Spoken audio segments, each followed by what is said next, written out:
అందరికీ నమస్కారమండి.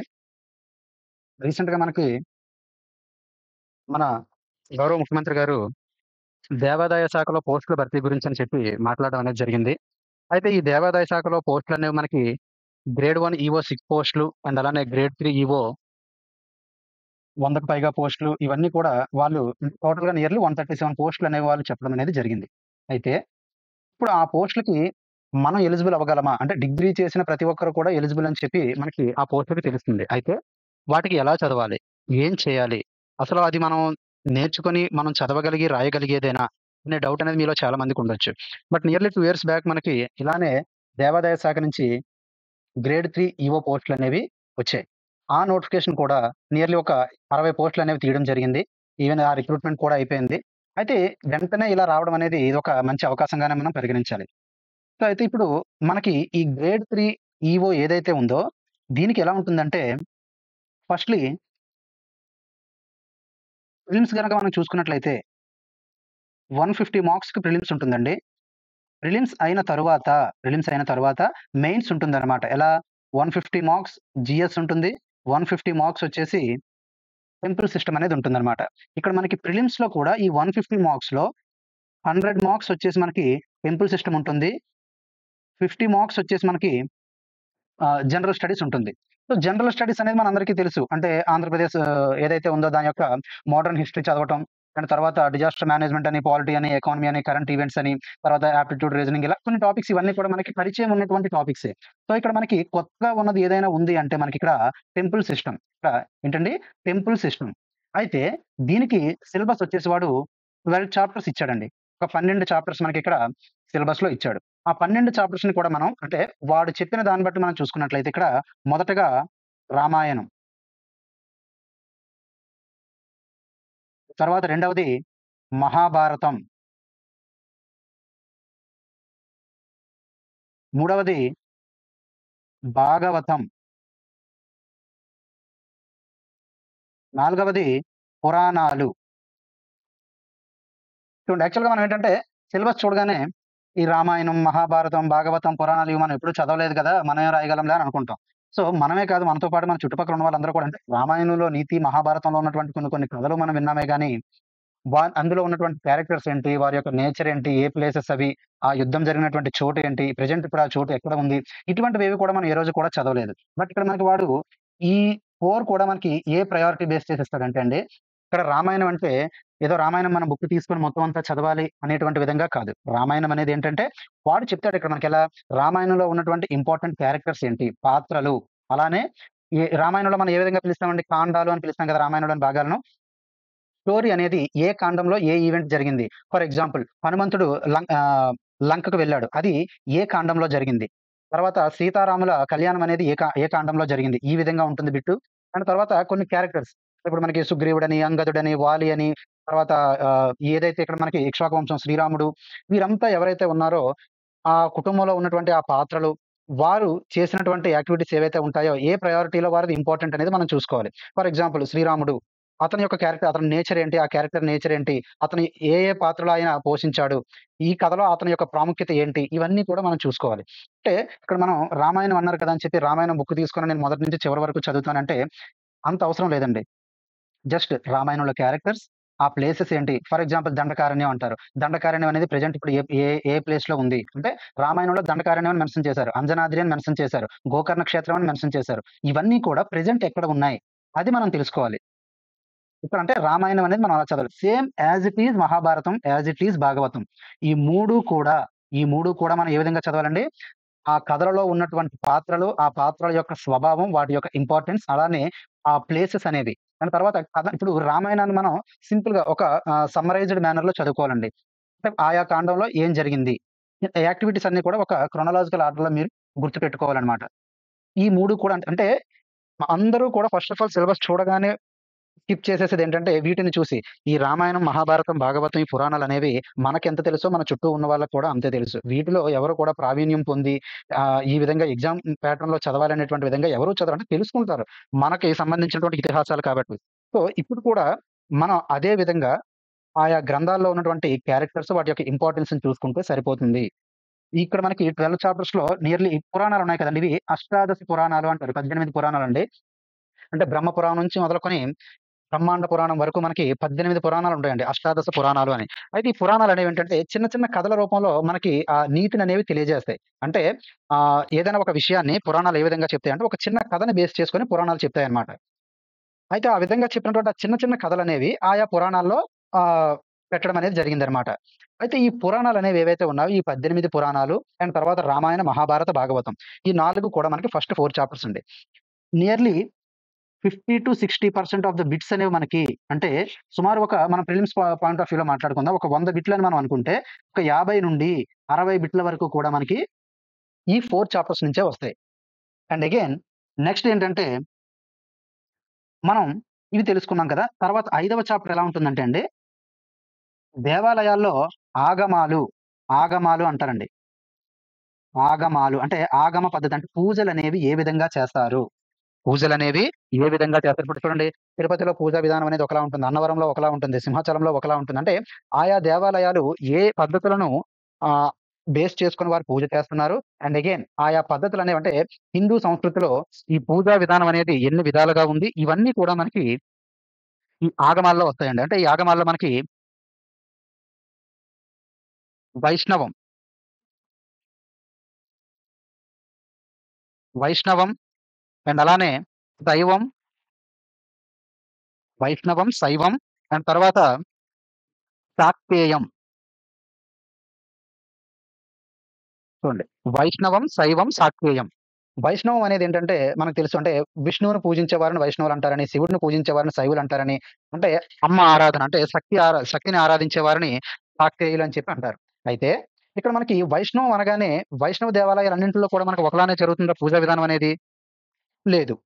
ఎందుకంటే వైష్ణవంలో కూడా పూజా విధానంలో మనకి కొన్ని వేరియేషన్స్ అనేవి ఉన్నాయి. అవేంటి అంటే వైష్ణవంలో మనం చూసుకున్నట్లయితే వైకానసం,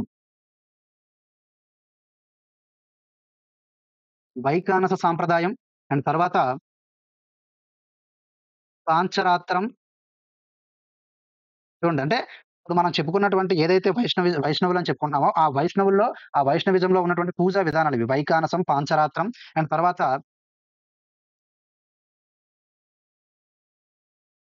శాక్తాడ వైష్ణవం. ఇవన్నీ కూడా మనకి అంటే ఇవన్నీ కాదు ఇంకా చాలా ఉన్నాయి. బట్ ఇంపార్టెంట్ వన్ ఇవన్నమాట. వాడు మనకి సిలబస్‌లో మెన్షన్ చేసినవి ఇవి. ఈ విధంగా ఈ వైష్ణవంలో సంబంధించినటువంటి పూజా విధానాలు ఈ 3. అండ్ అలానే మరి శైవం అని చెప్పుకుంటే అందరికి ఎక్కువగా నోటెడ్ అయి ఉండొచ్చండి. అంటే వైష్ణవంలో మనం వైఖానసం, పాంచరాత్రం తెలిసి ఉండకపోవచ్చు. బట్ ఎవరైనా మీరు కాంపిటేటివ్ ప్రిపేర్ అయ్యే వాళ్ళు గ్రూప్ 2 ఇటువంటి వాటికి మీరు ప్రిపేర్ అయిన వాళ్ళైతే చూడొచ్చు.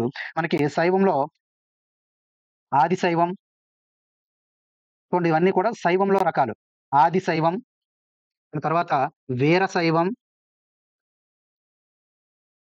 ఆది శైవం, వీర శైవం అండ్ తర్వాత జంగమ, ఇంకా కాపాలిక ఇవన్నీ కూడా శైవ ఆగమంలో ఇంపార్టెంట్. అంటే సుమారుగా ఒక 200 పైగా ఉంటాయండి శైవ ఆగమాలనేవి. అంటే అవన్నీ కాదు మనం తెలుసుకోవాల్సింది. వాడు మనకి సిలబస్‌లో ఏమిచ్చాడో అది మాత్రమే. అంతవరకు మనం తెలుసుకుంటే సరిపోతుంది. అండ్ తర్వాత మనకి 5 చాప్టర్స్ వరకు ఇవి మనం నేర్చుకోవాలి. అంటే మీకు రామాయణ, మహాభారత, భాగవతం తర్వాత పురాణాలనేవి మనకి తెలియకపోవచ్చు. బట్ వీటి గురించి మనకు కొంత అవగాహన ఉంది. అంటే వైఖానస పాంచరాత్రం తెలియకపోయినా ఈ ఆది శైవం, వీర శైవం, జంగమ, కాపాలిక వీటి గురించి మీరు తెలుసుకొని ఉండుంటారు. ఎందుకంటే ఆల్రెడీ కాంపిటీటివ్ ప్రిపేర్ అయ్యే వాళ్ళకి కొంత అవగాహన ఉంటుంది వీటికి. తర్వాత 6వ చాప్టర్ వచ్చేసి మనకి ఏంటి అంటే ఫెస్టివల్స్ అండి. పండుగలు. హిందూ పండుగలు. అంటే భారతదేశంలో విభిన్న ప్రాంతాలలో జరుపుకునేటువంటి హిందూ పండుగలు. అలానే లలిత కళలు. లలిత కళలు అంటే మనకేమొస్తాయండి? డాన్స్, సాంగ్స్ అండ్ తర్వాత ఆర్ట్ అండ్ ఆర్కిటెక్చర్ ఇవన్నీ కూడా వస్తాయి కదా! ఇలా ఈ లలిత కళలు అనేవి అంటే మనకున్నటువంటి 64 కళలలో ఈ లలిత కళలనేవి ఒక 5 ఉంటాయి. ఇవి చాలా ఇంపార్టెంట్ అన్నమాట. ఇప్పుడు మనకి నాట్యం అనేది చూసుకున్నట్లయితే మన ఇండియన్ గవర్నమెంట్ అనేది ఎన్ని నాట్యాలను సాంస్కృతిక హోదా అనేది ఇచ్చింది. ఆ నాట్యాలనేవి ఏంటి? వాటి గురించి మనం తెలుసుకోవాలి. ఎగ్జాంపుల్ మనకి కూచిపూడి, భరతనాట్యం, కథక్ ఈ ప్రతి నాట్యం గురించి కూడా మనం తెలుసుకోవాలండి. అండ్ తర్వాత పండుగల గురించి తెలుసుకోవాలి. ఇక్కడ పండుగలనేది ఇక్కడ మీరు గుర్తుపెట్టుకోవాలండి. మనకిక్కడ జాతీయ పండుగలు కాదు. హిందూ పండుగలు. హిందూ పండుగలు మాత్రమే. అంటే ఇప్పుడు మనకి సంక్రాంతి, వినాయక చవితి, ఉగాది, తర్వాత శ్రీరామనవమి, హనుమాన్ జయంతి, నాగుల పంచమి, నాగుల చవితి ఇటువంటి ఈ పండుగలనేవన్నీ కూడా అంటే వైకుంఠ ఏకాదశి, అక్షయ తృతీయ ఇటువంటి పండుగల గురించి మనం తెలుసుకోవాలి. ఇది పండుగలు అనేటువంటి దాని గురించి. తర్వాత సో, మనం ఏడో చాప్టర్‌కొచ్చేసరికేంటంటే వైదిక సంస్కృతి. వైదిక సంస్కృతి. వైదిక సంస్కృతి అంటే మనకి వెంటనే గుర్తొచ్చేవేంటండి? వేదాలు, యజ్ఞాలు, యాగాలు, వేదాలు, యజ్ఞాలు, యాగాలు అండ్ తర్వాత ఉపవేదాలు, అలానే ఉపనిషత్తులు,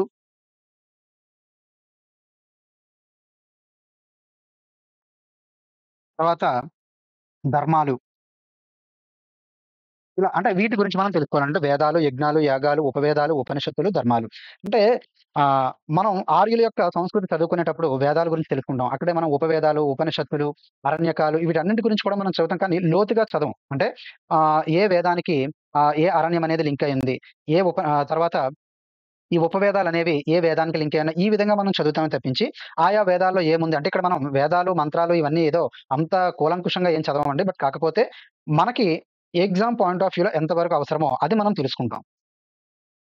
ఇవి మనకి ఏ ఏ 7 చాప్టర్స్ అనేవి జరిగాయి. బట్ ఎయిత్ చాప్టర్‌కొచ్చేసరికి ఏంటంటే, అంటే మన హిందూ హిందూ సంస్కృతిలో ఉన్నటువంటి కొన్ని ఫిలాసఫీస్ అంటే ఇప్పుడు మనం చూడండి రామానుజాచార్యులు గారు, శంకరాచార్యులు గారు, తర్వాత మధ్వాచార్యులు, వల్లభాచార్యులు ఇటువంటి కొంతమంది అంటే మతపరంగా వీరిని ఒక తత్వవేత్తలుగా మనం చెప్పవచ్చనమాట. అలా మన హిందూ మతానికి కొంత మార్పును అలానే ఆయా కాలాన్ని బట్టి మతంలోను, వారు పూజించే విధానంలోను ఎలాంటి మార్పులు తీసుకొనొస్తే బావుంటుంది, ఎలాంటి మార్పులొస్తే ప్రజలందరూ కూడా దేవుడిని ఎటువంటి కల్మషాలు లేకుండా పూజిస్తారు అనంటే ఎందుకంటే వైష్ణవులకు, శైవులకు కూడా క్లాస్. అలా అంటే మళ్ళా వైష్ణవుల్లో కూడా ఆయా అంటే పంచరాత్రం, వైఖానసం ఈ సాంప్రదాయాలు పాటించే వారికి మళ్ళా అక్కడ ఒక క్లాస్ అన్నమాట మనకి. అంటే ఇటువంటి విధానాలనేవి అంటే విభిన్న విధానాలనేవి మన మతంలో ఉన్నాయి. సో, ఈ విధానాలన్నింటి వల్ల కూడా ఈ మతం అనేది చీలిపోయేలా ఉంది. దీనిని ఒక ఏకతాటిపైకి తీసుకురావాలనే విధంగా స్టార్ట్ అయిందే మనకి ఈ కొంతమంది తత్వవేత్తల యొక్క ఆలోచన విధానం. అందులో మనం చూసుకున్నట్లయితే అద్వైతం, అద్వైతం, విశిష్టాద్వైతం, తర్వాత ద్వైతం, శుద్ధాద్వైతం వీటి గురించి మనం తెలుసుకుందామండి. తర్వాత ఆల్వారులు, ఆల్వారులు, నాయనార్లు, ఆల్వార్లు, నాయనార్లు. ఈ నాయనార్లనేవారు శైవ మతానికి సంబంధించిన వారండి. ఆళ్వార్లు అనేవారు వైష్ణవ మతానికి సంబంధించిన వారు. ఆళ్వార్లు అనేవారు మనకి ఒక 12 మంది ఉంటారండి. నాయనార్లు అనేవారు ఒక 63 మంది ఉంటారు. అయితే ఈ నాయనార్లు, అంటే వైష్ణవ మతాన్ని ప్రబోధించేవారు ఆళ్వారులు, శైవ మతాన్ని ప్రబోధించేవారు నాయనార్లు. వీరి గురించి మనం తెలుసుకుంటాం. ఇవన్నీ కూడా మనకేంటంటే ఈ 8 చాప్టర్స్ వరకు మనం చెప్పుకున్నాం. చూడండి రామాయణం, మహాభారతం, భాగవతం, పురాణాలు, తర్వాత ఆగమ శాస్త్రాలు అండ్ అలానే మనకి హిందూ పండుగలు, తర్వాత లలిత కళలు, తర్వాత వైదిక సంస్కృతి అండ్ అలానే అంటే ఫిలాసఫీస్ అన్నమాట. Different philosophies in Hindu religion. ఇది మనకి ఎయిత్ చాప్టర్. అంటే ఈ 8 చాప్టర్స్ వరకు కూడా ఇక్కడ మనం చూసినట్లయితే ఇదంతా కూడా మనకు ఒక వెర్షన్‌లో ఉంటుంది. బట్ ఇక్కడ మనకి 9, 10, 11, 12 ఈ చాప్టర్స్ ఎలా ఉంటాయంటే నైన్త్ చాప్టర్ వచ్చేసి మనకి కుటుంబం.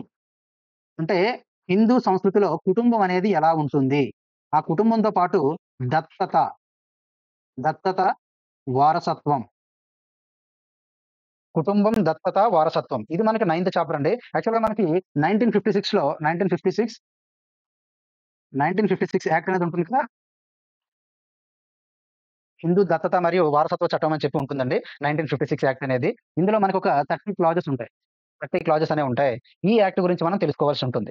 అంటే మనం పురాణాల గురించి, ఇతిహాసాల గురించి చదువుతూనే మరలా ఇక్కడ వెర్షన్ అనేది మారింది. ఇది మనకి నైన్త్ చాప్టర్ వచ్చేసి. అండ్ అలానే 10థ్ చాప్టర్ ఏం చెప్తుందంటే దేవాలయానికి దేవాలయ ధర్మాదాయ సంఘాలు ఇవేవైతే ఉన్నాయో, ఈ దేవాలయాలకి, ధర్మాదాయ సంఘాలు, ట్రస్టులు ఏవైతే ఉంటాయో, వీటికి ఆదాయం అనేది ఏ విధంగా వస్తుంది? ఈ ఆదాయాన్ని బేస్ చేసుకొని వీటిని ఏ విధంగా డివైడ్ చేశారు? అలానే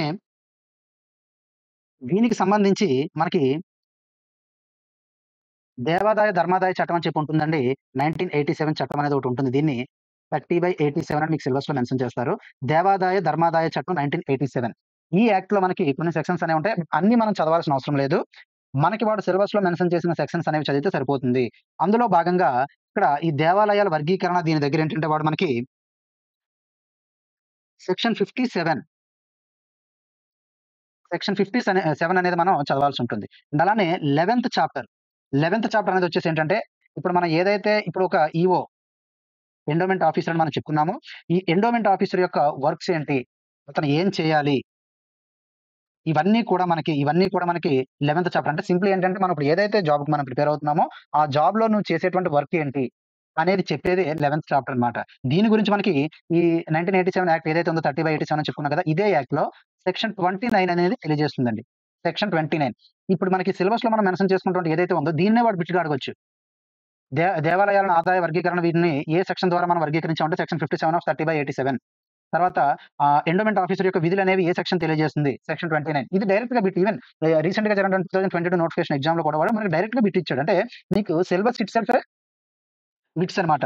ఆ సిలబస్‌ని బేస్ చేసుకొని కూడా వాడు బిట్స్ అడగొచ్చు. అండ్ తర్వాత 11థ్ చాప్టర్ అయిన తర్వాత 12థ్ చాప్టర్.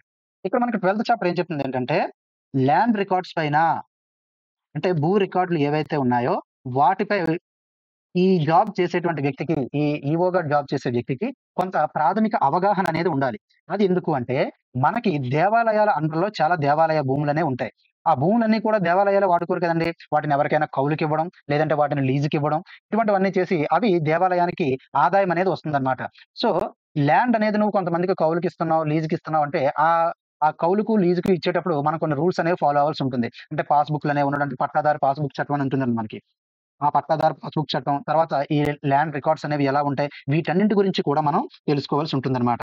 అయితే ఇక్కడ మనకి ఈ ఎండోమెంట్ యాక్ట్ ఏదైతే ఉందో, ఇప్పుడు మనం చెప్పుకున్నాం కదా! 1987 ఏదైతే ఉందో, ఈ యాక్ట్ అనేది ఇందులో మనకి సెక్షన్ 75 నుంచి సెక్షన్ 75 నుంచి 86 వరకు ఈ సెక్షన్స్ అన్నీ కూడా మనం చదవాలి. ఇవన్నీ కూడా మనకి ఈ ల్యాండ్ రికార్డ్స్‌కి సంబంధించి ఉన్నటువంటి సెక్షన్స్ అన్నమాట. చూడండి అంటే మనం ఇక్కడ చదవాల్సిందేంటంటే ఈ 9, 10, 11 చాప్టర్స్ దగ్గర మనకి వెర్షన్ అనేది చేంజ్ అవుతుంది. అంటే కుటుంబం, వారసత్వం, దత్తత చదవాలి.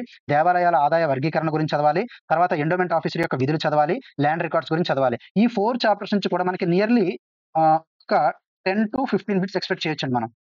But major portion of the సిలబస్‌లో మనకిప్పుడు ఉన్నటువంటి 8 చాప్టర్స్ ఏవైతే ఉన్నాయో, ఫస్ట్ మనం చెప్పుకున్నటువంటి 8 చాప్టర్స్ ఇవి మనకి నియర్లీ ఒక 80-85 బిట్స్ అనేవి అంటే నేను విత్ రెస్పెక్ట్ టు ప్రిలిమ్స్ చెప్తున్నానండి. 100 మార్క్స్‌కి మనం అనుకుంటే చెప్తున్నాను. మనకి 80-85 మార్క్స్ అనేవి మనకి మొదటి 8 అధ్యాయాల నుంచే ఉంటాయి. కాబట్టి మనం దీనికి మీరు అంటే ఈవెన్ వర్కింగ్ ప్రొఫెషనల్స్ అయినా ఏదేమైనా సరే మీరు ఒకవేళ ఈ ఎగ్జామ్‌కి గనుక మీరు ప్రిపేర్ అవ్వాలనుకుంటే మనం జస్ట్ రోజువారీగా ఒక 3-4 అవర్స్ మీరు కేటాయించుకుంటే సరిపోతుందండి.